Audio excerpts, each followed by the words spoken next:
Hello guys and girls, in this video I'm going to recommend 7 anime where the protagonist is forced to have a girlfriend. In episode 7, we have Okusama ga Seto Kaicho. It all starts like this. And if it all starts like this, I wonder who would think to throw a condom at a school ceremony. I mean, that's super rebellious, right? Our protagonist, Ayato, aims to become the student council president but loses to the girl, yes, the girl from a moment ago, who is super popular because, well, she's got a lot going for her. Turns out, our protagonist's parents and Yui's parents agreed that their kids were going to get married. So, she moves in with our protagonist. And in case you were wondering, they're alone, their parents are traveling in Europe, fancy, huh? Our protagonist gets a little upset because he feels like his feelings aren't being considered. But he gets over it, and that's how the anime unfolds. A guy and a girl living alone under the same roof. Complicated situations are bound to arise. For those interested, this anime is full of eki and romance. In number 6, we have Reno Buken. The Kiss Note is a powerful notebook with the ability to make anyone written next to another instantly fall in love and kiss each other regardless of circumstances. For example, like this. This magical item belongs to the angel named Yuri, whose job as Cupid is to form couples. However, he accidentally writes the name of our protagonist, a regular high school student, and unless our protagonist kisses someone, the angel will die. Our protagonist misinterprets everything and kisses her. So she convinces our protagonist to kiss Akane, the most popular girl in school. It turns out Akane has even stronger feelings for him. But eventually, the protagonist and Akane start dating, but not before the angel also confesses to having feelings for our protagonist. This turns into hell for the protagonist, who just wants a normal relationship with girls. Even though the moments created by the psychotic redhead are bad, they are super entertaining and funny. I mean, the protagonist has to be a genius for the popular girl to be in love with him. And of course, the angel also feels things for him.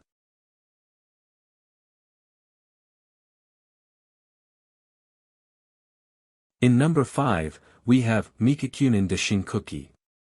It all starts in Kobini's life when she wakes up like any other morning, but her mom tells her that a boy is going to move in with them, and that he'll be her fiancé. Since her grandfather arranged it many years ago, and not only him, but also his little sister is moving in. Poor our protagonist, she doesn't understand anything.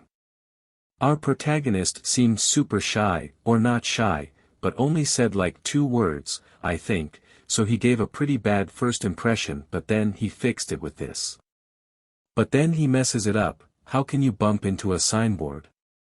And the story will unfold between this very quiet guy, too quiet I'd say, and our protagonist who I quite like. It's a pretty entertaining anime, not the best of the best, but it's good.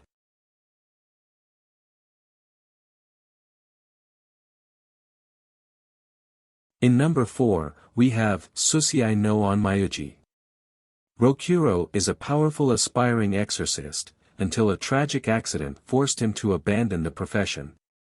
One day, by fate's design, he encounters a mysterious girl named Binio, roughly his age and a well-known exorcist from the East. According to prophecy, Rokuro and Binio are the twin-star exorcists destined to have a child who will be the ultimate exorcist, capable of banishing all evil spirits from the world. Suddenly, malevolent spirits appear, and the girl demonstrates her abilities. She's incredibly strong, but an even stronger spirit appears, and when Binio finds herself in a tight spot, our protagonist jumps into action.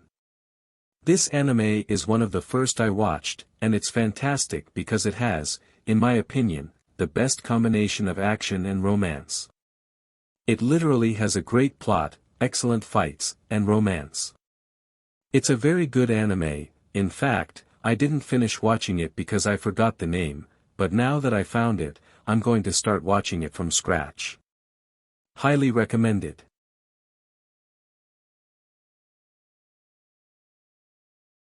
At number 3, we have Or no Kanojo to Osananajimi ga Shiraba. Our protagonist is a high school student with a single goal in life, to dedicate himself tirelessly to studying to achieve and reach his goals, thus obtaining a university recommendation. Due to his parents' divorce and abandonment, he promised himself to reject anything related to romance or love. Something that amused me greatly is that he wrote sermons about ignoring love, and he reads them every morning.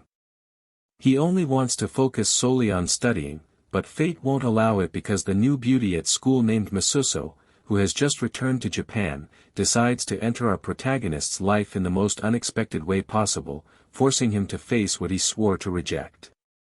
The thing is, everyone is crazy about her, and since our protagonist focuses on studying and ignores her, she is intrigued. So, what she does is declare her love in front of all the students. And then they walk together, closely. But after this, it turns out her confession wasn't true at all, she did it so people would leave her alone. So, to be at peace, she proposes to be in a relationship with him. As if that wasn't enough, his childhood friend who has been with him since elementary school, named Shiva, won't let anyone steal the protagonist's love. She'll fight for his love. At number 2, we have Kami no Mi zo Shiru Sekai. Kaima is a second-year high school student known on the internet as the God of Conquests for his legendary abilities to conquer any 2D girl in video games. Kaima receives an email challenging him to conquer real-life girls, which he accepts, considering it a challenge for a new video game since the message is sent by his own handheld console. After accepting, the sky darkens, and a demon appears in a flash of lightning. Elsie asks for his cooperation to help her capture fugitive spirits from the underworld, which hide within the hearts of girls.